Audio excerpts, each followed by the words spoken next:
একবারই পেঁয়াজু ready mix বানিয়ে রাখুন, পুরো রমজান মাস জুড়ে পেঁয়াজু বানানোর আর কোনো রকম ঝামেলাই থাকবে না। না করতে হবে বাটাবাটির ঝামেলা, না করতে হবে ব্লেন্ড করার কোনো রকম ঝামেলা। বাজারের পেঁয়াজুগুলো যেরকম মুচমুচে হয়, এই পেঁয়াজু মিক্স দিয়ে পেঁয়াজু তৈরি করলে ঠিক সেরকমই হবে, কোনো রকম ব্যতিক্রম হবে না। তো কথা না বাড়িয়ে চলুন রেসিপিটি আপনাদের সাথে শেয়ার করি। প্রথমেই পেঁয়াজু রেডি মিক্স তৈরির জন্য দুই রকমের ডাল ব্যবহার করছি। একটা হচ্ছে মসুরির ডাল আর হচ্ছে খেসারির ডাল। যতটুকু পরিমাণেই বানান না কেন দুটো ডালের পরিমাণ যেন সমপরিমাণ হয়। 1 কাপ মসুরির ডাল আর 1 কাপ খেসারির ডাল একটু ভালো করে জল দিয়ে ধুয়ে পরিষ্কার করে নিচ্ছি। 2 থেকে 3 বারের মতো ধুয়ে পরিষ্কার করে নেওয়াটা বেশ জরুরি, কারণ এতে প্রচুর পরিমাণে ময়লা থাকে। এবার এই পরিষ্কার করে ধুয়ে নেওয়ার পর একটা এরকম স্টেইনারে রেখে দিয়েছিলাম জলটা ভালোভাবে ঝরে যাওয়ার জন্য।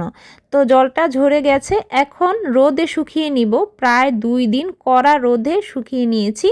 তবে হাতের কাছে রোদ না থাকলে কি করবেন, চুলার নিচে রেখেও শুকাতে পারবেন, তবে সেটা গ্যাসের চুলার নিচেই করা যাবে।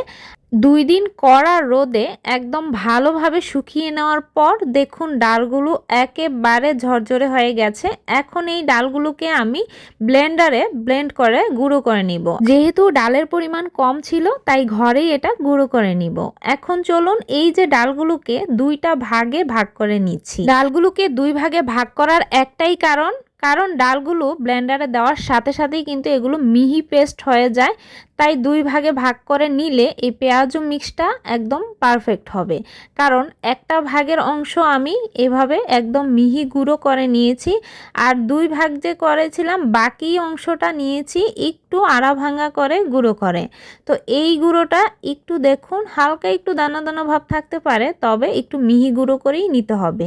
ডালের আরেকটা ভাগের অংশটাকে ঠিক এভাবে গোটা গোটা বা একটু গুঁড়ো হয়েছে, একটু গুঁড়ো হয়নি বা কিছুটা গোটা গোটা রয়েছে, ঠিক এরকমভাবে গুঁড়ো করে নিয়েছি।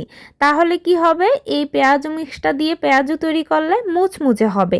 যদি একেবারে মিহি গুঁড়ো সবগুলো হয়ে যায় তাহলে কিন্তু মুচমুচে ভাব বজায় থাকবে না। তো এরকম কিছুটা আস্তে আস্তে থাকবে ডাল আর কিছুটা মিহি গুঁড়ো থাকবে। এখন আমি একটা কাচের জারে নিয়ে নিচ্ছি, অনেক দিন পর্যন্ত সংরক্ষণ করে রাখা যাবে এই কাচের জারে সংরক্ষণ করলে। গুঁড়ো করে নেওয়ার পর একদিন কড়া রোদে শুকিয়ে নিয়ে যদি কাচের জারে সংরক্ষণ করেন তাহলে আরও দীর্ঘ সময় পর্যন্ত রেখে খেতে পারবেন, আর রমজান মাসের চিন্তা তো দূর হয়ে যাবে। এখন পেঁয়াজু রেডি মিক্স দিয়ে কিভাবে পেঁয়াজু তৈরি করবেন সেই প্রসেসটাই শেয়ার করছি। 1/2 কাপ গুঁড়ো নিয়েছি আর তারপর এখানে 1/2 কাপ পরিমাণে জল ব্যবহার করছি। যেই পাত্র পরিমাপ করে গুঁড়োটা নিবেন সেই পাত্র পরিমাপ করেই জলটা নিতে হবে, মানে সমপরিমাণ নিতে হবে। এবার প্রথমে মনে হবে যে জলটা অনেক বেশি পাতলা, কিন্তু কিছুক্ষণ রেস্টে রাখার পর এই ডালটা পুরো জলটাকে টেনে নিবে। 1 ঘন্টার মতো রেস্টে রেখে দেওয়ার পর দেখুন ডালটা পুরো জলটাকে টেনে একদম নরম হয়ে গেছে। ঠিক ডালটা বাটার পর যেরকম আড়া ভাঙা করে আমরা বেটে থাকি ঠিক সেরকম মিহি হয়ে গেছে। পেঁয়াজু তৈরিতে পেঁয়াজের পরিমাণটা একটু বাড়িয়ে দিবেন, টেস্টটা ভালো আসবে। এখানে কিছুটা পেঁয়াজ কুচি দিয়ে দিলাম কিছুটা কাঁচামরিচ কুচি, 1/2 চামচ জিরা আর ধনিয়ার গুঁড়া, 1/2 চামচ হলুদের গুঁড়া, কিছুটা লাল মরিচের গুঁড়া, স্বাদ মতো লবণ, 1/2 চামচ আদা আর রসুন বাটা, শেষের দিকে ধনেপাতা কুচিটা একটু বাড়িয়ে দিয়ে এবার ভালো করে মেখে নিলাম। এখন চলুন গোল গোল শেপ করে পেঁয়াজুর মতো দিয়ে দিচ্ছি। সবগুলো আগে ভাগেই যদি এভাবে শেপ দিয়ে একটা পাত্রে রেখে দেন তাহলে কিন্তু সুবিধা হবে। প্যানে অর্ধ পরিমাণ তেল খুব ভালোভাবে গরম করে চুলা আঁচটাকে লোয়ে রেখে প্রথমে পেঁয়াজগুলো ছেড়ে দিব। একে একে দেওয়ার পর চুলা আঁচটাকে মিডিয়ামে রেখে একে একে উল্টে পাল্টে ভেজে তুলে নিচ্ছি। এই তো পেঁয়াজগুলো তৈরি হয়ে গেল আর একেবারে দোকানের মতো হয়েছে।